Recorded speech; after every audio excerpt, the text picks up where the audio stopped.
Listen here, dude. The Hulkster's not on this episode, dude. It's the former governor of Minnesota, Jesse Ventura. And somehow a man who can enunciate even less than he can. I assume you're talking about Jim Belushi. Oh, yeah. Jim Belushi playing his character from the critically acclaimed film The Principal, I believe. The same character, actually, if you look on Wikipedia. So this is canon with that movie? This is canon, the Principal universe. Where's Lou Gossett Jr. In this film? Yeah, so on this episode of the Kulturecast, Dustin and I, my good friend Dustin here, you have heard him here before several times. He's bringing that hashtag dad vibes energy. Dustin, I really do love the energy that you bring to the show because everybody kind of brings their own thing, and you're very much like very chill, you know. You're a chill guy. I'm pretty chill. I mean, you have to be chill. Try not to get too worked up. If you're a parent, you have to be chill. Yeah. I think it's almost a requirement. Or it would be better if you were, as they would say. Right. So, yeah. Sometimes that's not the case, but it would be better if we were all just chilled the fuck out. Because, man, times are crazy. An adventure across space and time. This is Penal Planet Terranus 7. We confirm the escape of Secundus. If he mates, the culmator will be born.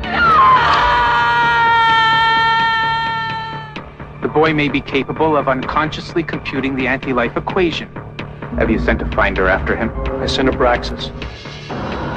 He's a cub whose beat spans 2 galaxies. Abraxas. Can Abraxas stop the renegade? Abraxas can handle it. He's brought Secundus in before. His presence is causing a problem with the students. My son is normal. 2 super beings in an all-out fight over 1 small boy and 1 large planet Earth. You are my son. Their fight will decide our fate. Abraxas. Let's just get right into it. Why in God's name are we talking about this movie? So this movie, long time ago, college years, in Walgreens, and they had a DVD bin, dollar DVD bin. I was like, oh yeah, check out dollar DVDs. And then I saw one that had some horrible DVD art, but it said Abraxas, and that kind of rolled off the tongue nice. And I thought that's worth watching. Dustin, that's a real good tongue one. That's a tongue. That's a real good tongue one. And looking at the back of it, I was like, oh, Jesse Ventura's in this. This should be fun. And I watched it then with some roommates and probably had a lot to drink and remembered bits and pieces of it and just remembered that it was quite a ride. Yeah. So what better time than now? Right. What better time than 2022 to revisit the American cinematic classic, Abraxas, Guardian of the Universe. This film is directed, scripted, and produced by one Damian Lee. And yes, it does star Jesse Ventura. And second build somehow. And I love him to death. He is a fantastic big man actor, I guess is the word you would use. He's almost never given anything to say. For good reason. Sven-ole-thorsen, who you might know as LaFours from Mallrats, if you're a fan of that film, or he was the Galleria security guard in Terminator 2, or he's been in almost every 90s action movie that you can think of. He was even a stuntman on one of my favorite Christmas films, Jingle All the Way. He is a working stuntman who is from Denmark, excuse me, not Sweden. He is from Denmark, and he sounds like he's from Denmark. Yeah. So that's the funny thing about this movie. You and I talk frequently offline because, we're friends in real life. And we were talking earlier, like last week, about Arnold Schwarzenegger. And I was making the joke, but they want to saw the discus, which is from Hercules in New York, Arnold's first film. First narrative film, not Pumping Iron. And I see a lot of similarities, and I understand now why they dubbed him, why they ADR'd him with a actor who speaks English with conviction, authority, and believability. they should have done that here. Yeah. Because Sven-Ole-Thorsen is not a native English speaker. And his accent is very heavy. And because his accent is very heavy and he's being asked to deliver a fair amount of dialogue, he's not being asked to not say anything. It could have been a Terminator situation with Arnold where it's like, you're not being expected to say much, but just look intimidating. Because Sven-Ole-Thorsen is an intimidating guy. That's what they hire him to do, is be intimidating. But instead they were like, you know what? Open your mouth and talk. Yeah, most of the time when he's speaking, it's like, wait, what? What's he saying? And that's the problem, because he's the villain of the movie. One might say the star, essentially of the other side. You've got Jesse Ventura, but then the other star is him. Yeah. Sven-Ole-Thorsen is the star opposite Steven Seagal, opposite Jesse Ventura. This could have been a Steven Seagal movie. Funny enough, Arnold Schwarzenegger was actually offered the role for this movie and turned it down for Terminator 2. I don't know how true that is. It's an IMDb fact. But what's funny is this movie, if you're going to talk about things that it feels similar to, obviously the Terminator is up there. It's got this weird feel of Terminator 1 meets Terminator 2 with about half as much acting ability, at least on screen. Maybe even less than that.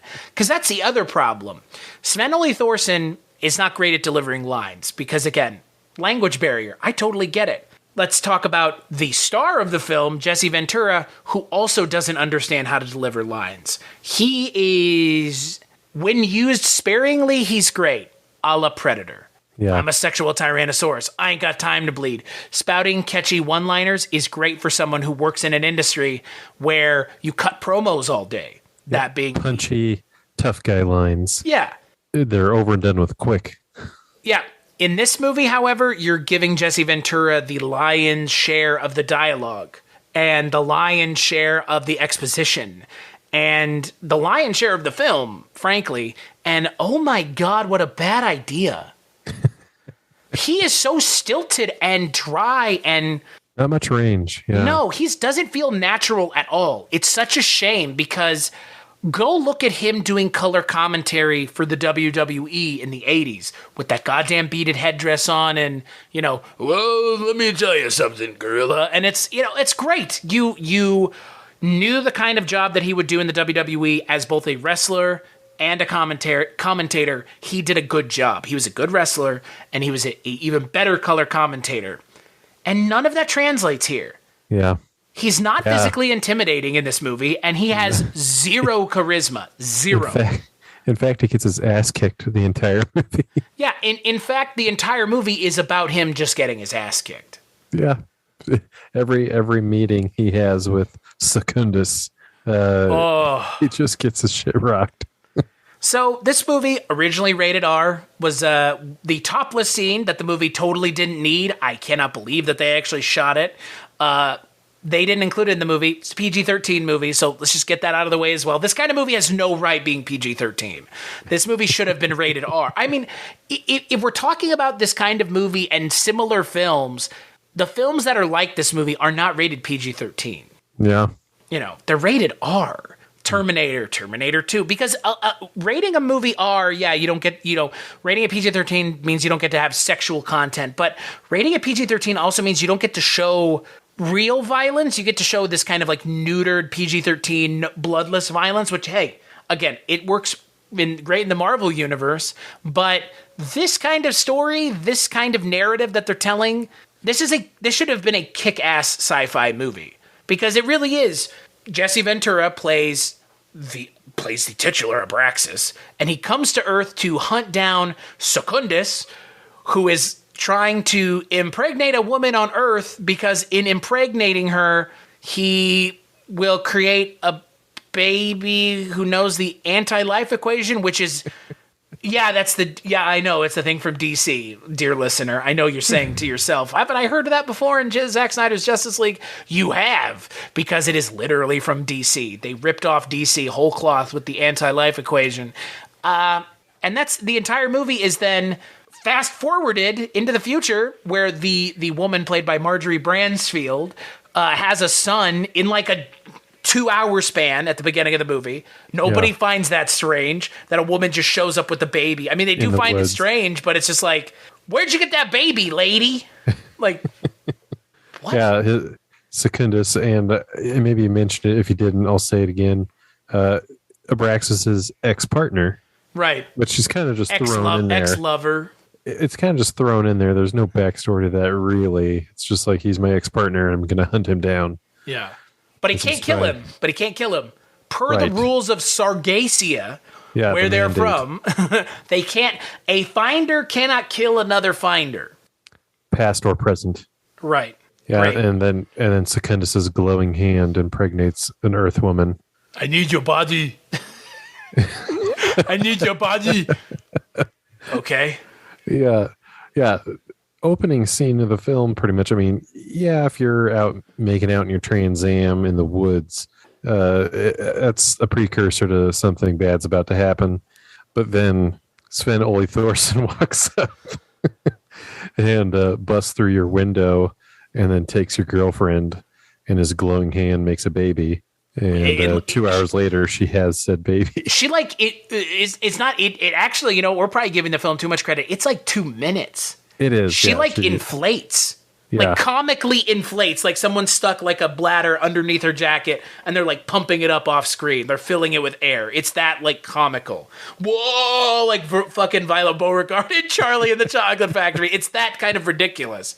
But yeah, the movie's setup starts out like very Terminator. You have this, Jesse Ventura is being brainwashed or mind scanned or every 1,000 or every cycle, which is 100 or 1,000 years, he has to take the oath again for Sargacia. And I guess the oath is he won't kill another finder and that he's going to continue to do the finder's job of being. The finders are essentially intergalactic policemen, which they make a point of saying, I'm a policeman just like you, over and over and over and over again. Jesse Ventura can't shut up about how much of a fucking policeman he is. We get it. I'm an intergalactic policeman. Shut up about the intergalactic police force.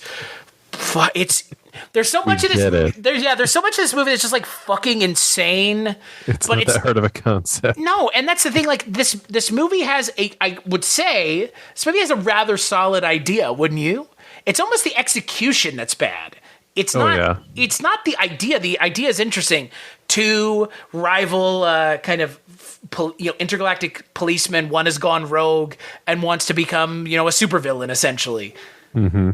That's a great idea for a movie. And they crash land on Earth and then they come back. Like that's a great idea for a movie. There was a line that Abraxas says about that, where he says, "Finders, they sometimes go rogue."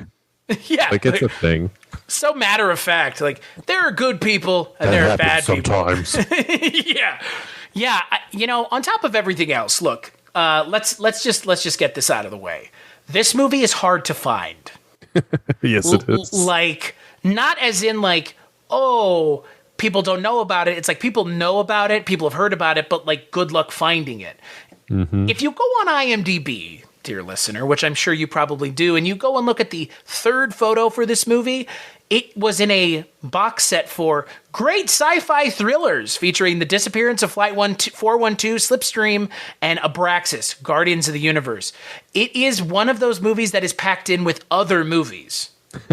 Because I think at this point probably nobody has the distro rights to it and or nobody cares. It may be like a Tubi thing, but it wasn't even on Tubi. It's on IMDb TV, which if you're like myself, what is that even? I mean, again, like I know what IMDb is, but there are so many streaming platforms at this point that that's like the lost stuff streaming.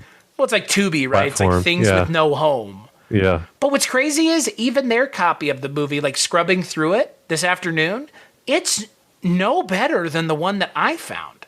Even the DVD I found was terrible quality. Right. This movie was shot in 90. It looks like it was shot in the mid 80s, maybe even the early 80s, doesn't it? It doesn't look like a film made in the 90s. I think it's the way that they're lit.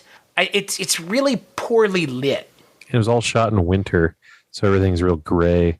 Mm-hmm. And like There's no Gray sunshine. works really well with darkness, right?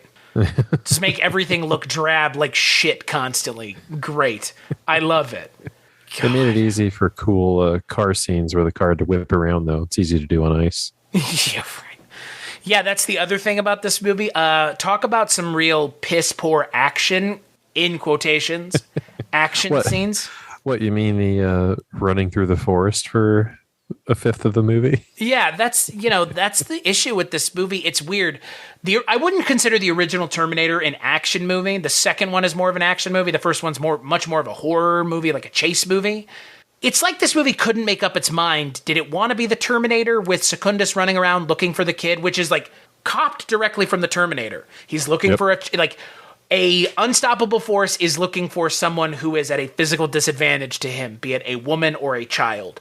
Terminator, woman. Terminator 2, child. Abraxas, like literal 6-year-old. They ripped that shit off completely. But you know what? Like, they did it really poorly here. Look, Terminator 2 is not out at this point, so they're not copying from that. They're copying from the original Terminator. And I think they forgot that the original Terminator is a horror movie. Because this movie could have been a horror movie. Could have been. It doesn't really land anywhere. Like, no, straight sci-fi. Straight in the $5 DVD bin is where it lands. Sci-fi, kinda, just because of the story. Horror, no. No, it's not scary. Yeah, I mean, and just to, as an aside, we're kind of tearing on the movie a little bit, but for the sole reason that it's not great.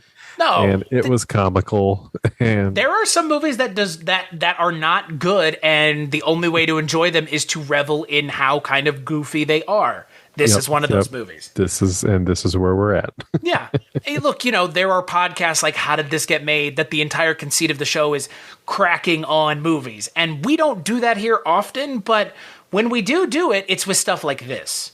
Yeah. Because this movie... Join us in our catharsis. Yeah. Because this movie really is just like lost media. Yeah. It really like, it's not like there is a term lost media, which means like things that are literally lost, like things that you will not be able to find unless somebody's grandfather recorded it on their VHS and then they find it in a box when they die in like 2040 or something like that. Then we'll be like, oh, we found this. It happens like every couple of years. They'll be like, we found this piece of lost media we thought was long gone on somebody's like VHS tape or something. They were searching through their collection. That's not this kind of lost media. This kind of lost media is just like nobody remembers this. Well, and, we were talking about what they're, trying to understand what they're saying for the first probably I'd say 20, 30 minutes of the movie. I'm like, what are they calling this kid? And finally I understood the culmator. The culmator.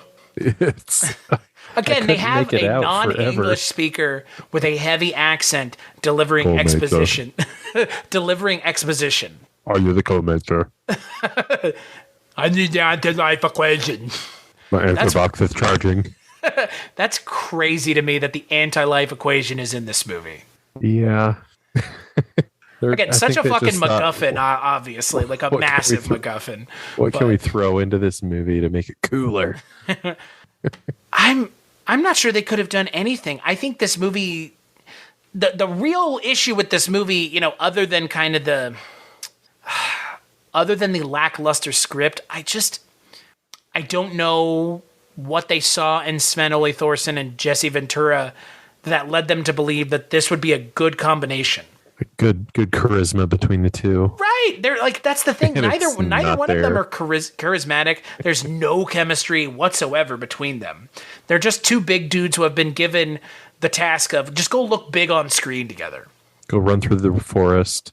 Go punch each other a few times in slow motion. Yeah, and again, like we were saying, like there's no action in this movie. It's not an action movie.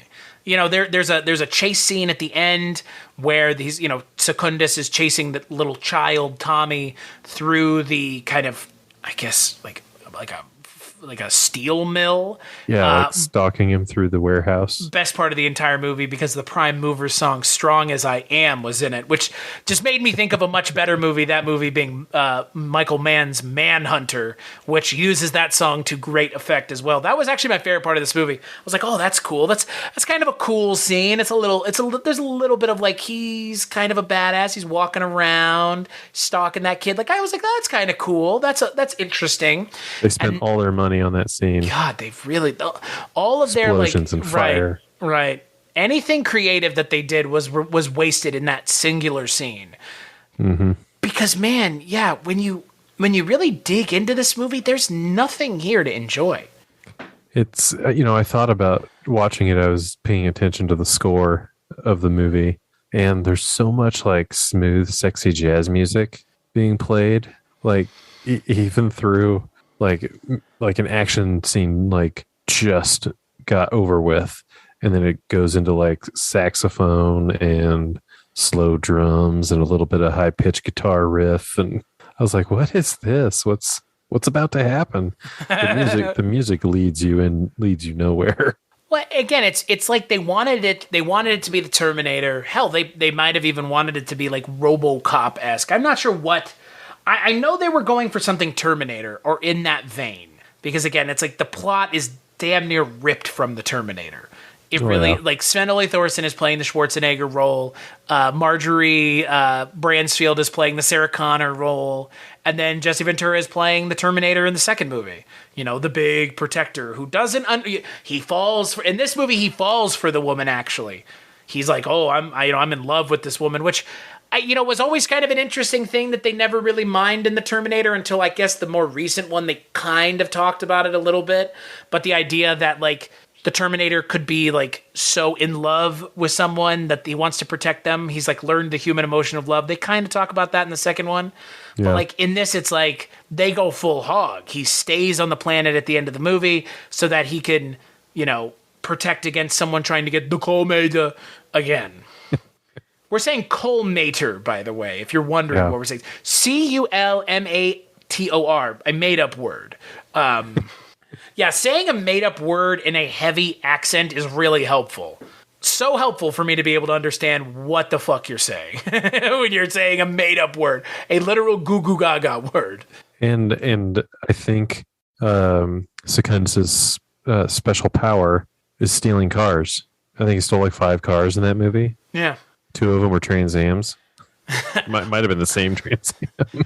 That's what I don't understand. Like, I'm not sure who this movie was for, because Jesse Ventura is not like a action star. Sven-Ole-Thorsen is a stuntman, a great stuntman, but as a lead in a movie, there's a reason he hasn't been a lead before. Like he's great at doing what he does, but don't ask the German, I guess that guy was English, so never mind. I was going to say, it's like asking the German, the big German soldier from Indiana Jones and the Raiders of the Lost Ark to be the lead of a movie. It's like, I'm sure you're a great actor, but like, this is not your strength. And like, it's just weird that they cast them in the leads. Like, that's just such a strange choice. Yeah. The scene where, one of the many scenes they're running through the woods, and he comes upon one of many. Comes upon like a campsite, and he's going to go steal the guy's car, as he does through the film. Yeah, as he does every time. The camper, he's like, hey. He's like, give me your keys. And he's like, hey, what's your driving record? It's like, what the fuck are you talking about?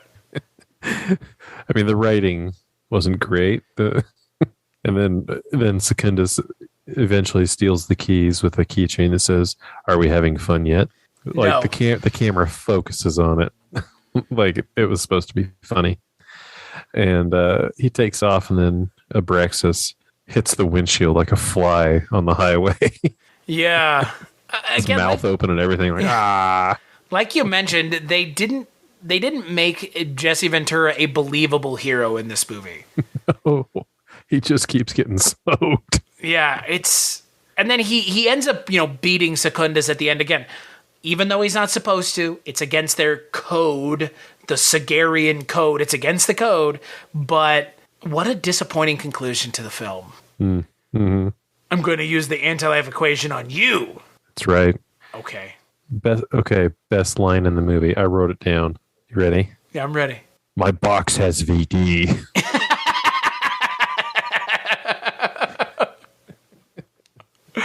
Somebody wrote that line and just was like, I just don't care anymore. I just need to get this script done so we can start shooting. And after he says it, he defines it. Vibrational detection.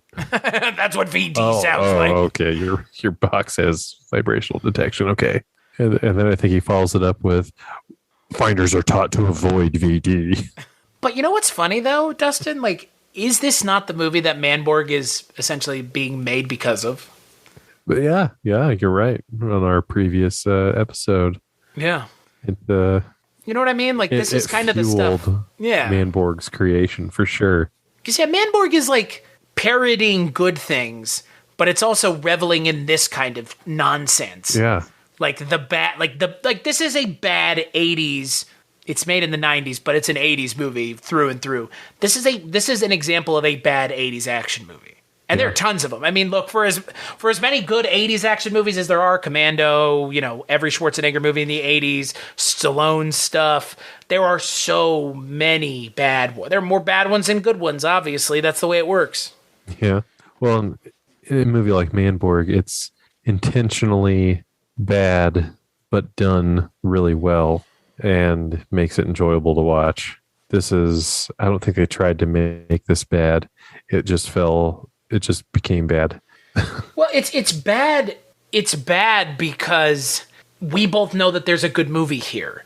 That's the problem. Yeah. Like, it's a good idea. Like, it is a genuinely interesting idea that was done better in the Terminator. I mean, that's what it kind of boils down to. When I watched this movie, all I could think was, I would rather be watching the Terminator right now because Jesse Ventura leaves a lot to be desired as a leading man, because he's not a very good leading man. He's a really bad leading man. Well, every time he's speaking or in a dialogue, it's usually very soft. And once he's kind of with the family or whatever, everything is so gentle how he speaks.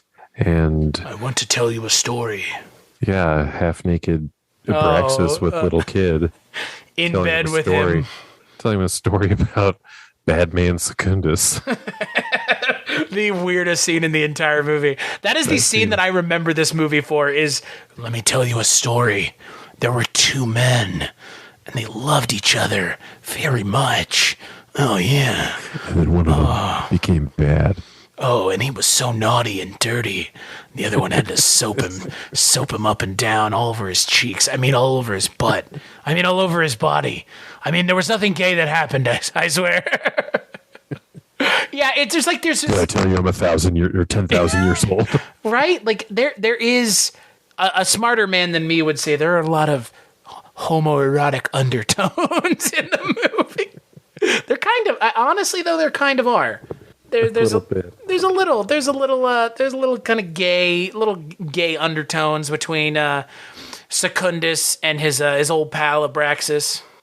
The thing about they talked a little bit about warp technology and how their race, that's really all they had over the human race on Earth.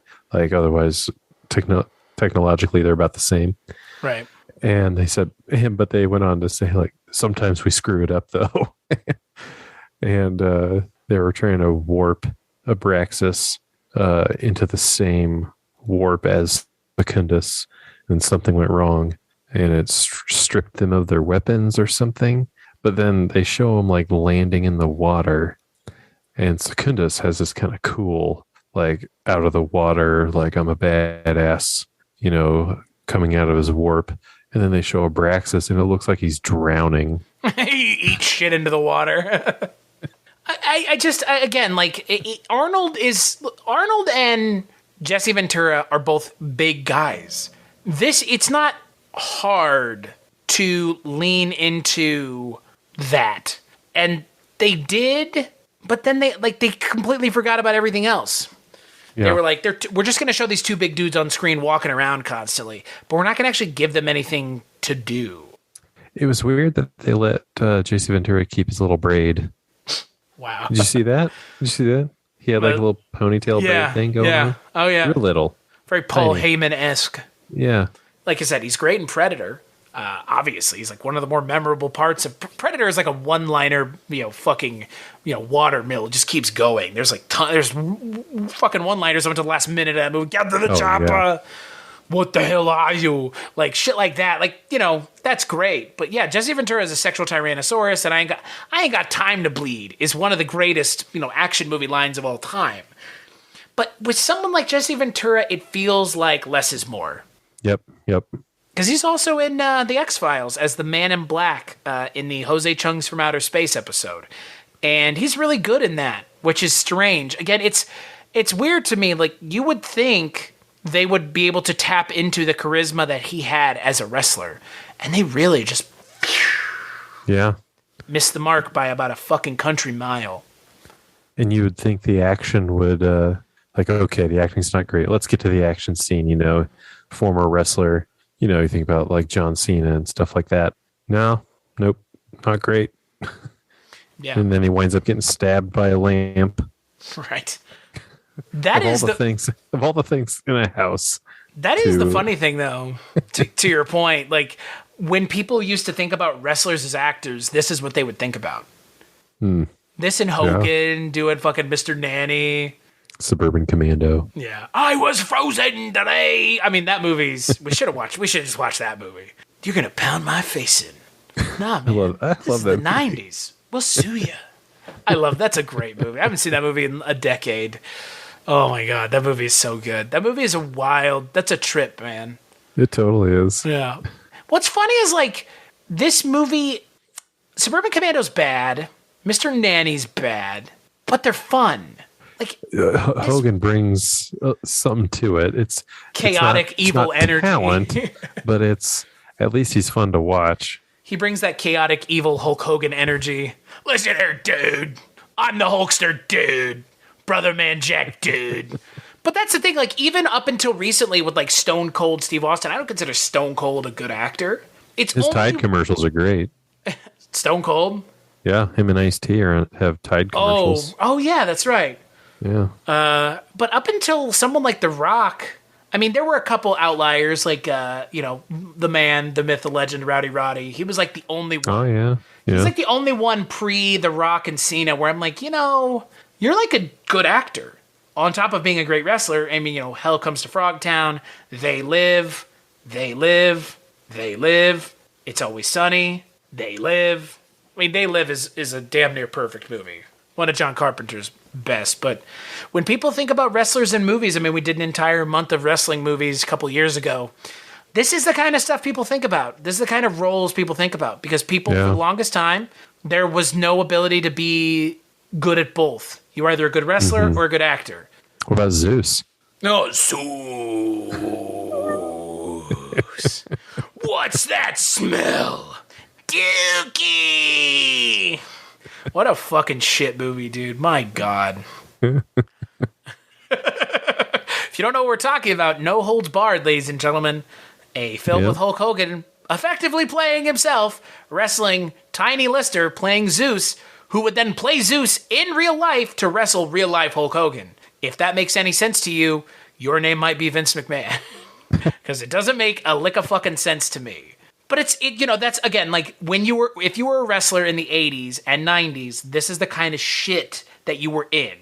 And now it's like Dwayne The Rock Johnson is in the biggest movie franchise, one of the biggest movie franchises of all time, as a main character in Fast and Furious. Yeah. He's gonna be his own DC. He has his own DC movie. John Cena is a good actor for what he is being asked to do. He's also funny. Like John Cena and The Rock have comic timing. They're good actors. They're good to great actors. I think The Rock is actually a pretty good actor. I don't know about his range, but what he does, he's successful at it.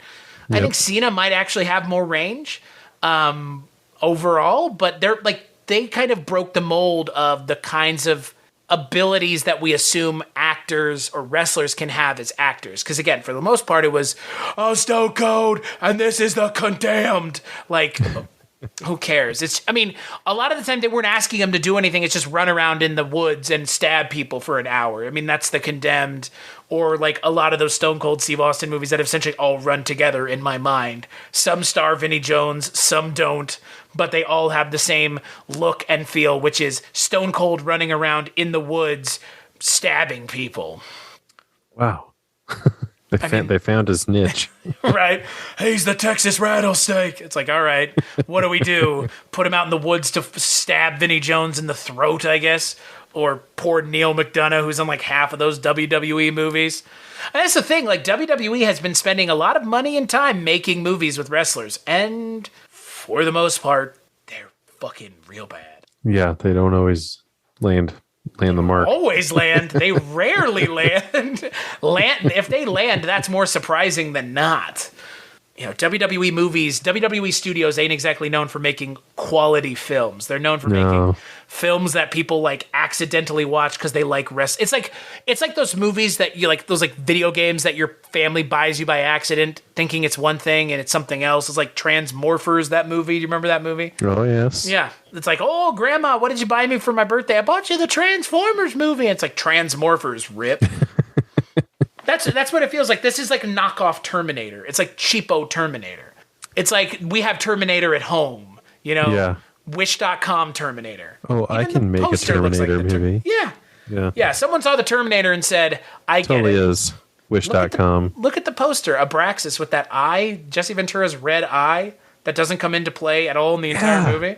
I was waiting for a laser to shoot out his eye at some point. Never happened. I was waiting for him to be... looks like a Terminator cover. I was waiting for him to look like Kano from Mortal Kombat, because that's what he looks like. Yeah, I really was hoping, because again, like this is one of those movies that I had never seen before, but it was one of those movies that I think you and I have like joked about since probably as long as we've been friends, for like the last 2 years. We talked about Abraxas, and you were the one who told me about it. I had heard about it from you.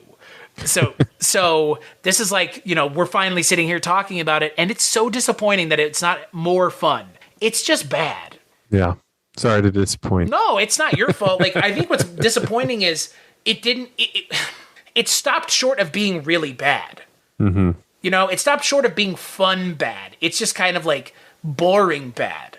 There's nothing like, that's the thing. Like there's a difference. When someone says this movie is bad, is it fun bad or is it boring bad? Because boring bad is unexcusable. Fun bad, I can overlook the quality of the movie if it's still fun. Right. I can't overlook the quality of this movie because it's not fun.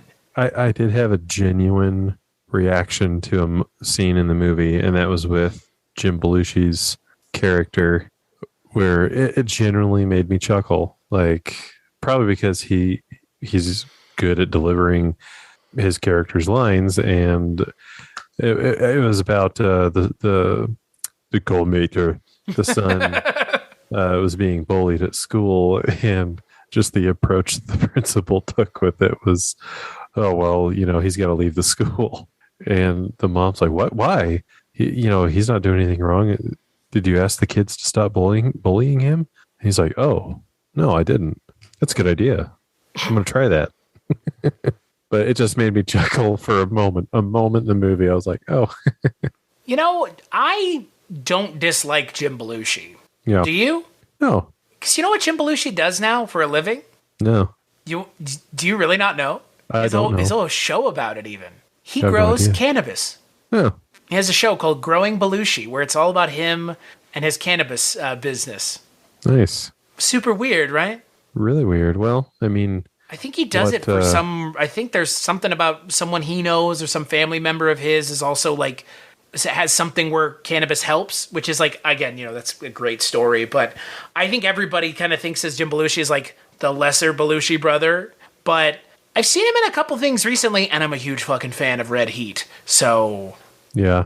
I love that. Well, I don't know if you saw in looking at stuff about this movie, but the Marjorie, what's her name?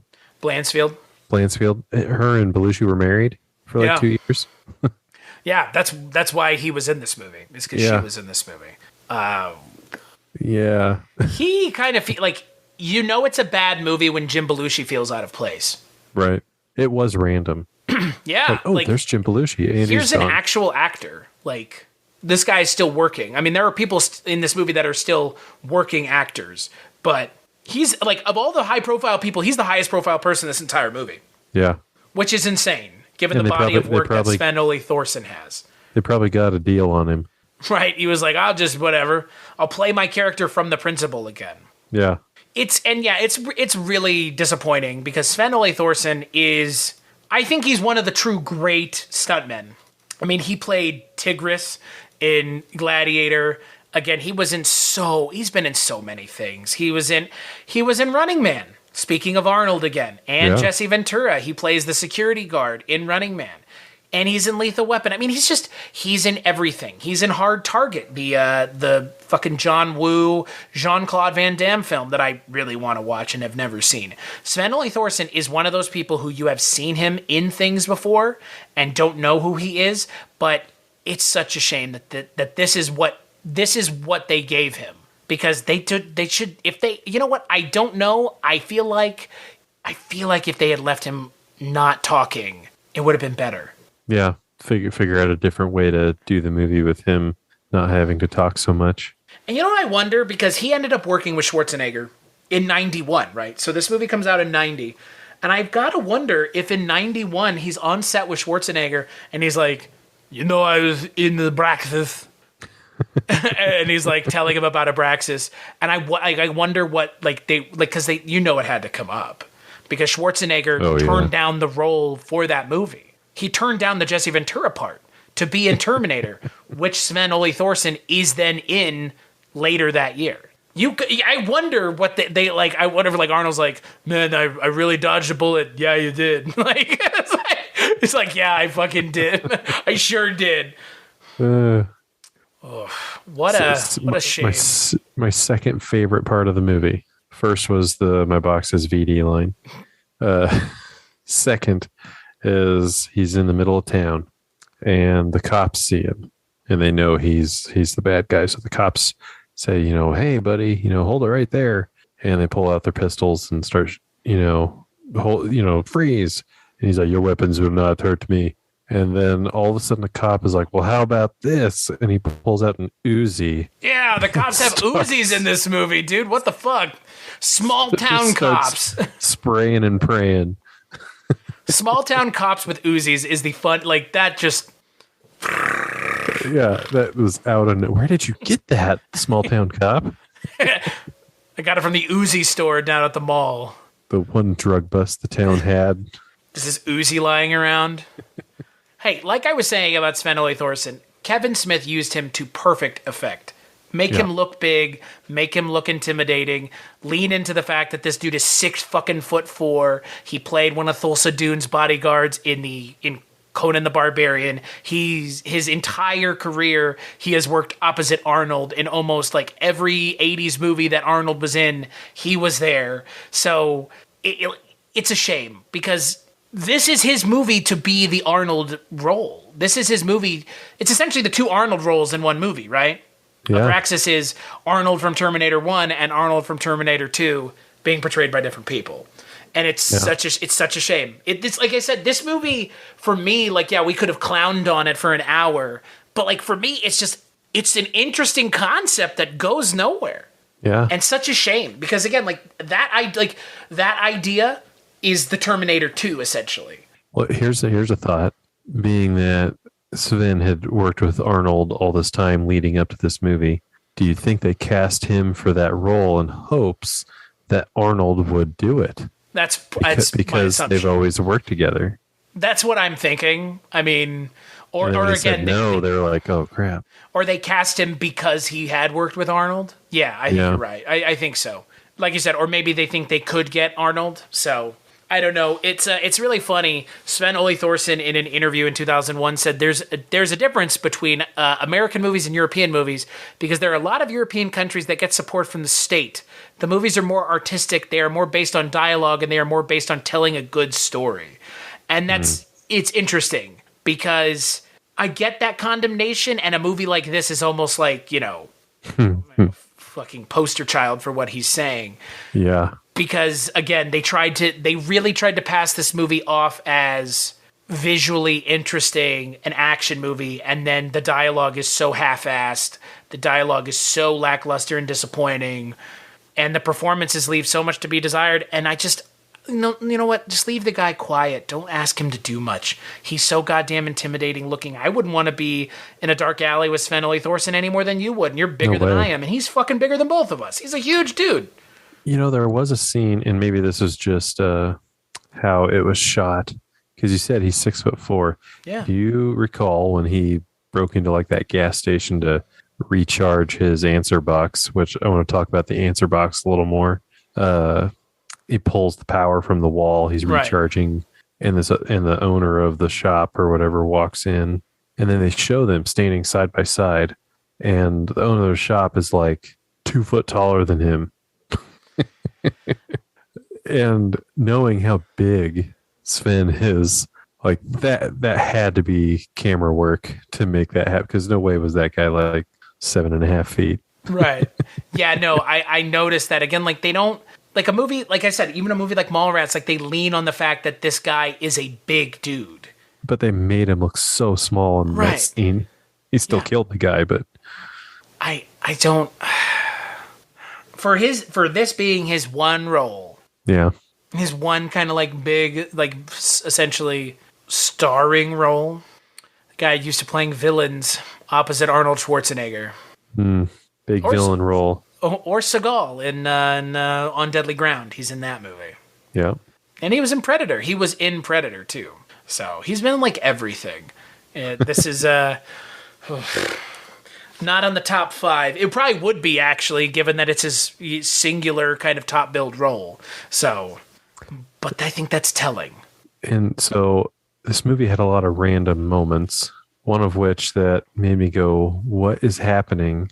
Now, I know the listeners can't see me doing this, but Jesse Ventura in bed, he had his hands on his face like this. I mean, you can see me, Chris. Do you recall that? Yeah. And the mom, you know, the mom of the boy walks in, and he's just sitting upright in bed with his shirt off and has fingers in each of his eyes and his like thumb pressed on his chin. It's not explained. There's no, I mean, it's maybe some weird Sargassian meditation. I don't know. That's what it is. You figured it out. You figured it out. It's left to the viewer's imagination. Like so many things in this movie. But, oh yeah, the answer box. Let's talk about the answer box. It's just all of a sudden, you know, there's no explanation about that. You just kind of figure out what it is. It's very much Deus Ex Machina. It's a smartwatch. It's Siri in a smartwatch. Yeah, but he can commune with the, I guess, Sargassian High Command. Yeah, and it answers questions for him, like much like Google would. This is where I heard that this is where they took inspiration from. Right, yeah. They were like, Abraxas, we're huge fans of Abraxas. If there's one thing Abraxas, what it gave to the world is today's technology. Smartwatch technology brought to you by Abraxas. Guardian of the universe. Not defenders of the universe. Not masters of the universe. Guardian of the universe. That's right. It's like Star Trek and FaceTime. You know, Abraxas, smartwatch. Yeah, there it is, right there. Mm-hmm. Mm-hmm. Yeah. What a weird movie, dude. What a just hodgepodge of so many other ideas from other things that are way better. Oh, Done with a really, I won't say discerning eye, because I looked at Damian Lee's other movies and they're not seemingly much better than this. He was a producer on Virus. Hey. The movie with Brian Bosworth. It's not the one you thought I was going to say, huh? Nope. You thought I was going to say the Jamie Lee Curtis and Donald Sutherland one, weren't you? I like that. That's good. What movie are you talking about? Yeah. Yeah. There's a reason this movie has been clowned on by the likes of MTSK and Riff Tracks. Oh yeah. It is. This is that kind of movie. Yeah, it could totally work well for those kind of mediums. Yeah. It is that bad. And again, there's very little fun things about it. It's just kind of like boring bad. There are some weird things, but they're not funny enough or really weird enough to make you be like, oh, this is a movie like worth checking out. It's not like Troll 2, where there's like, this movie is just bonkers through and through. Like, this movie is kind of boring in parts. Actually, it's really boring. It drags. Because, again, it's a chase movie with no stakes. And so if you have a chase movie with no stakes, like, you might as well, like, those kinds of movies need stakes, otherwise don't make those kinds of movies. Hey, you do get to see Abraxas' first kiss. Great. Yeah. That the reason he stays on the planet, you mean? At the end of the movie? That was pleasant. I like that. Please give me more. God. Yeah, you just because your character is from a different planet doesn't mean they're completely without the ability to act normal. That's the other thing, like sci-fi, sometimes when it's written poorly, it's like they forget that they could still be, like, not saying human beings, but still be characters. Yeah. Yeah, it was a masterclass of robotic performance. Yeah. Like, and I understand why they did it the way that they did it, but it's like, it's such a bad choice. Like, I get, like, oh, he's from the future, he's from another planet, it's weird, but, like, they speak English, like, clearly, or whatever you would call what they speak as being English. Sort of clearly. Yeah, this is essentially a TV movie. Like, this is a TV movie. The poster, I think, leads you to believe something that it is not. Is going to be more exciting than it is not. The poster, I want to see the movie that's the poster. Because the movie on the poster doesn't even take place on Earth. Yeah. And it does show Secundus' character just screaming for some reason. And it really shows off Jesse Ventura's cleft chin. Yeah, it does. It's like his cleft chin, and then right to the left of it is Sven-Ole-Thorsen going, ugh! I think they wanted people to know this is Jesse Ventura. Yeah, and that is Sven-Ole-Thorsen. Yeah, that is his chin. And this is Abraxas. That's what we should do. You should edit our faces on the Abraxas poster. Me as Abraxas and you as Sven-Ole-Thorsen screaming. It's going to happen. It is such a... like, promises made, not fulfilled. Like, the movie on the poster, An Adventure Across Time and Space, this is not. And switch. Yeah, big time bait and switch. This is a terrestrial bound film. You know why? They probably couldn't afford to do the parts that they really wanted. You can't do a movie in space on a low budget unless you're really creative, like Dark Star or other things that make use of indoor. Like, you can't do an outdoor space movie on a budget. You can do an indoor space movie because it's like, well, it's also it's set bound, but so what? Like, we're working within the means and the confines of what we have. This movie is like, we're going to make this big movie and promise this big movie, and then we're just going to deliver this, like, shitty earthbound chase movie with no stakes, with two actors who are not able to really be as charismatic as need be to justify this movie's existence. If their performances were great, or their performances were at least funny or entertaining, I would be like, yeah, this movie is worth a lark, but, like, it's just, go watch Suburban Commando. Yep. It's kind of the same movie. Kind of, yeah, really. And just done better. Yeah. Undertaker's in that movie in the Sven-Ole-Thorsen role. Oh, yeah. And he has, like, the baby voice. Not about that. Yep. The Undertaker's in that movie. Fucking Christ. That movie's nuts. Suburban Commando is, like, what happens when they take an idea and just go, let's make it fucking super weird. Yeah. This movie is like, let's try to copy other people with diminishing returns and or failure completely. Because, again, I know what they're ripping off. You know what they're ripping off. They knew what they were ripping off. And they overpromised and underdelivered. I can't imagine when making this movie if everybody thought, like, oh, this is going to kill it. Like... I wonder the same thing, like, on set. Like, what is the feeling on set here? I mean, I'm pretty sure Jim Belushi showed up for his one day and was like, peace out, guys. Like, good luck. God be with you on your journey with Abraxas, because I am glad that I am only in this for 5 minutes. Yeah. Yeah. Did a favor. He sure did, didn't he? God, he did a favor to somebody, not to himself, because I would reach out to Jim Belushi and be like, you want to talk about Abraxas? Click. Like, never mind. I have no interest. Oh, we should have got him on the show. Yeah, Mr. Belushi, you want to talk about Abraxas? I haven't talked about that in years, and I don't want to. Goodbye. Yeah.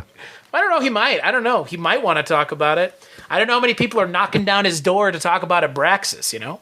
Guys on the run from Johnny Law. Guy meets girl. Guy impregnates girl with glowing hand.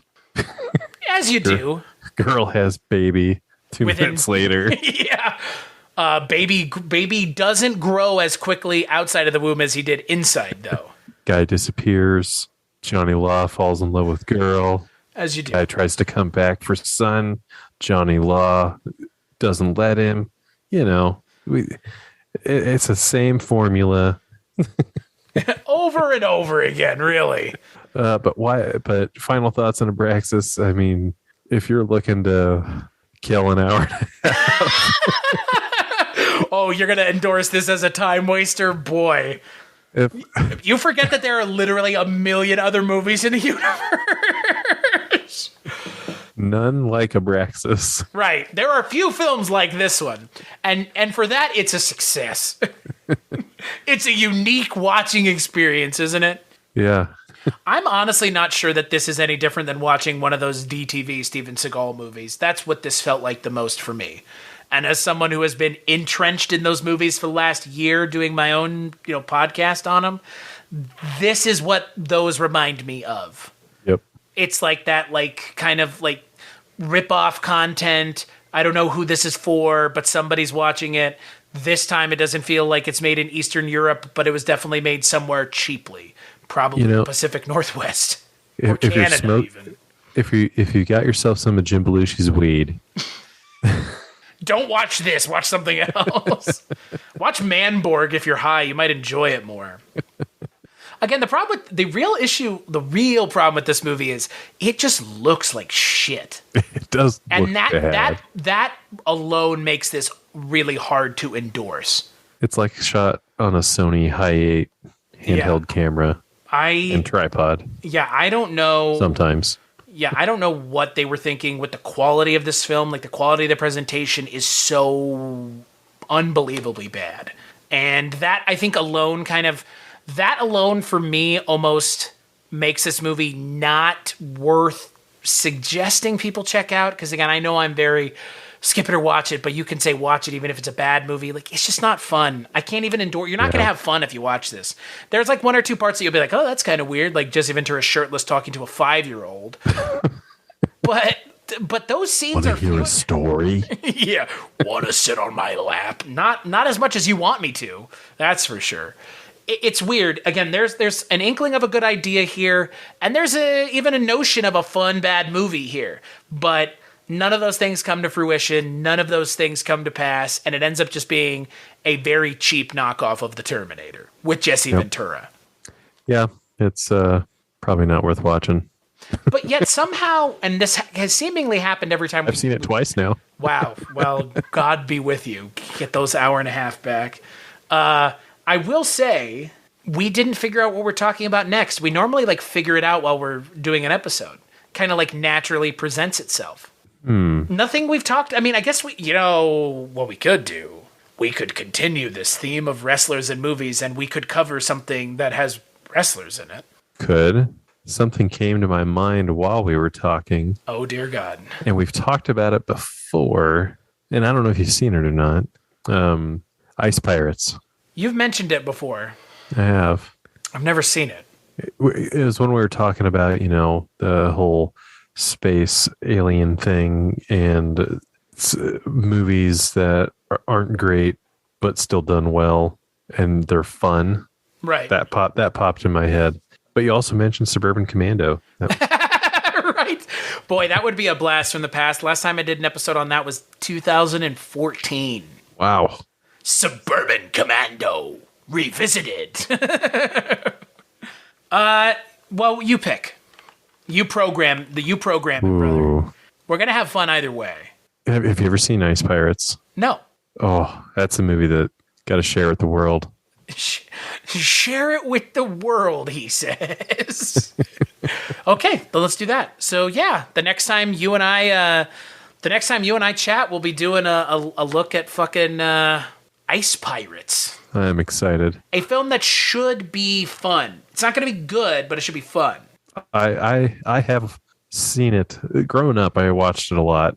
I mean, I get a lot of my movie watching, like the things I enjoy from my dad, because he watched a lot of the kind of knockoff B movie stuff, and just it's nostalgia.